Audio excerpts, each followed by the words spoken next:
Ya pemirsa, sejumlah menteri dalam kabinet Jokowi Ma'ruf Amin kini mulai memoles diri menjajal peruntungan sebagai bakal calon kontestan Pilpres 2024.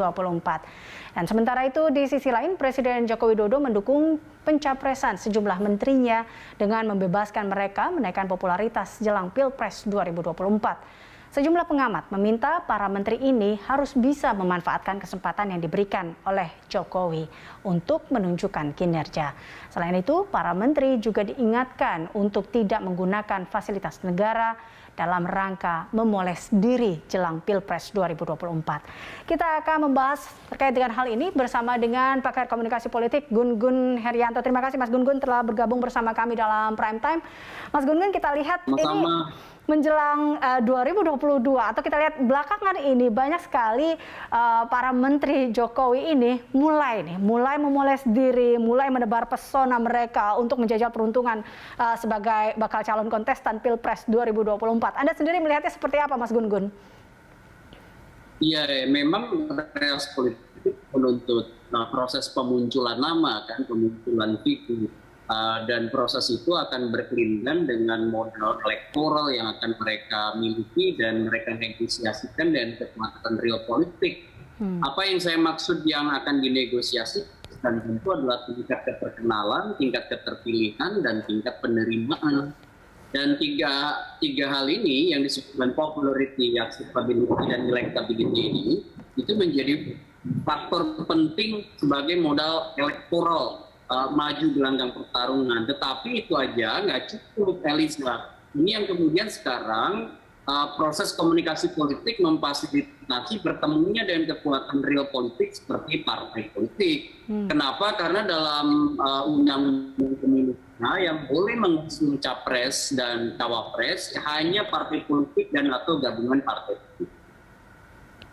Oke, nah tapi kan kita juga melihat selain hal-hal tadi, tapi juga saat ini kita lihat di mana ada perbedaan. Mungkin Anda sendiri melihat perbedaankah dari cara para menteri ini adu poles diri antara, kita sebut saja ada sini 3 menteri, Menteri Pertahanan, Menteri Pariwisata dan Ekonomi Kreatif, dan Menteri BUMN di sini, dan juga Menko Perekonomian.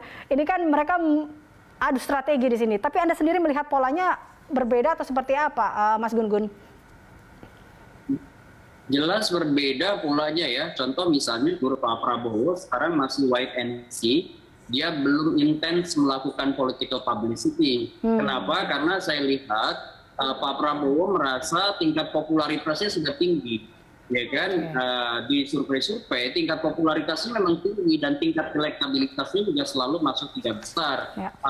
Wajar, kenapa? Karena posisi Prabowo itu pernah menjadi calon wakil presiden, pernah menjadi capres 2 kali lawan Pak Jokowi, sehingga tingkat keterkenalannya itu udah 90%. Ya. Dan tingkat elektabilitasnya termasuk satu di antara 3 terbesar selalu di hampir seluruh lembaga survei. Tetapi juga jangan kemudian anggap itu aman. Kenapa? Bagi seseorang yang sudah pernah 3 kali berkontestasi secara langsung, tingkat elektabilitas start dari 15 atau 17 itu menurut saya artinya stagnan. Harusnya dia sudah mulai dengan tingkat elektabilitas 25%. Ya kan? Nah, sementara Pak Airlangga Hartarto itu kalau kita lihat memang sangat memanfaatkan betul momentum sekarang untuk memunculkan dirinya melalui strategi publisitas politik, baik melalui media mainstream maupun melalui media luar ruang. Contoh misalnya, kalau kita lihat videotron, baliho, spanduk, itu Indonesia Kerja, itu ada kan dari Jakarta hingga pelosok-pelosok daerah. Apa yang digenjot menurut saya popularitas, ya.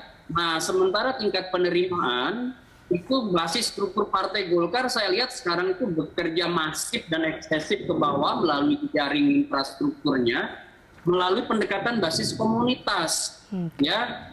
Dan itu intens sekali sekarang saya perhatikan untuk kemudian datang ke komunitas potensial di masyarakat sambil kemudian memperkenalkan Pak Airlangga. Ya, ini tentu tujuannya bukan sekedar popularitas saja, melainkan juga akseptabilitas. Nah, di sisi lain, saya lihat juga Pak Airlangga rajin sekarang melakukan komunikasi lintas kekuatan, seperti misalnya dengan Nasdem, Pak Surya Paloh, dengan PKS, gitu ya, bertemu langsung. Kemudian juga dia bertemu dengan simpul-simpul tokoh basis organisasi di masyarakat, seperti ke Majelis Taklim, pengajian-pengajian, itu sudah mulai itu intens. Dia melakukan political publicity.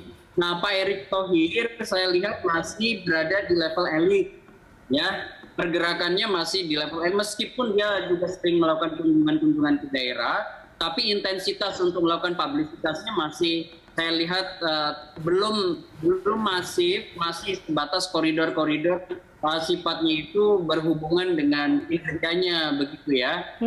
Ini saya lihat perbedaannya juga karena punya infrastruktur dan tidak punya infrastruktur. Maksud saya begini, Pak Airlangga itu kan punya partai yang namanya Partai Golkar sebagai satu di antara 3 partai pemenang pemilu terbesar ya di pemilu 2019, dan pengalaman basis infrastruktur Partai Golkar kalau tidak konflik itu sebenarnya relatif bisa dimanfaatkan dari hulu ke hilir tuh untuk proses konsolidasi. Kan menguap, diabaikan juga soal sama fakta itu masih di bawah 3 kan, masih 0, sampai 2% sekian. Makanya perlu digenjot tuh. Itu yang disebut dengan membaca persepsi publik sebagai respon halayak, terutama pemilih terhadap kandidat. Nah, yang kedua tentu pergerakan elit politik. Karena bisa jadi misalnya dia rajin ke bawah, tetapi dia punya barrier, misalnya taruhlah psychological barrier ya, atau hambatan singkat, dia bisa aja di RI 2 ya dalam satu paket skema misalnya dengan kepala daerah atau di RI 1, dan dia punya orang dengan magnet elektoral di RI 2. Begitu, dan itu menurut saya bisa berkompetisi misalnya taruhlah dengan Prabowo dan dengan Puan Maharani, kalau misalnya Prabowo Puan menjadi satu paket. Karena menurut saya Eliza, itu kemungkinan di Pilpres 2024 itu hanya 3 pasangan calon. Ya. Poros pertama itu kemungkinan untuk PDI Perjuangan dengan Gerindra, poros kedua itu dimotori oleh Partai Golkar, Nasdem, dan mungkin juga partai lain seperti PKS. Kemudian poros ketiga akan diisi oleh partai-partai tengah seperti PKB, PAN, Demokrat yang entah seperti apa nanti menemukan figur utamanya untuk jadikan pasangan calon. Oke, cukup menarik. Apalagi tadi ada katakan bahwa memang ada zopa strategi di sini yang memang sudah dimainkan oleh Golkar ya yang saat ini. Tapi kalau kita lihat ini sekaligus menjadi closing statement dari Anda, Mas Gun Gun. Jadi kalau kita lihat dari 4 menteri inilah bisa dibilang seperti itu dengan ini karena dari partai yang berbeda-beda juga ataupun dari kita lihat dari sosok yang berbeda-beda juga, ini yang memang memanfaatkan momentum ini. Kedepannya akan seperti apa? Kalau kita lihat ada yang mulai-mulai di awal sudah genjot terus dengan penuh strategi, tapi makin lama makin kendor. Ada yang pelan-pelan, slow but sure, bisa dikatakan seperti itu. Anda melihat karakteristik dari 4 kandidat ini seperti apa? Kalau melihat pergerakan aktor ya, itu menurut saya sekarang ini masih terlalu prematur untuk mengatakan bahwa dia udah pasti akan nyapres. Makanya kalau di tahap pemunculan itu kan akan sangat bergantung sekarang pada intensitas publisitas politik sama bagaimana dia membangun understanding dengan partai-partai kekuatan real, kan begitu ya. Dari 4 menteri yang ada di kabinet Pak Jokowi, Pak Prabowo pasti akan posisi lebih banyak menunggu sekarang. Kenapa? Karena dia sudah punya potensi untuk dapat satu slot. Kalau dia mau presidensial threshold 20% kursi DPR atau 25% suara sah nasional, itu dia hanya tinggal membutuhkan kerjasama politik dengan satu partai, apalagi kalau PD Perjuangan bisa jadi untuk berkoalisi dengan dia. Makanya saya lihat lebih pelan tetapi pasti untuk kemudian bekerja di dalam sunyi ya, dan memastikan bahwa satu slot. Kemudian yang kedua soal Pak Airlangga, ya memang butuh namanya intensitas. Kalau Sandiaga Uno saya lihat akan sangat bergantung pada figurnya Pak Prabowo ya.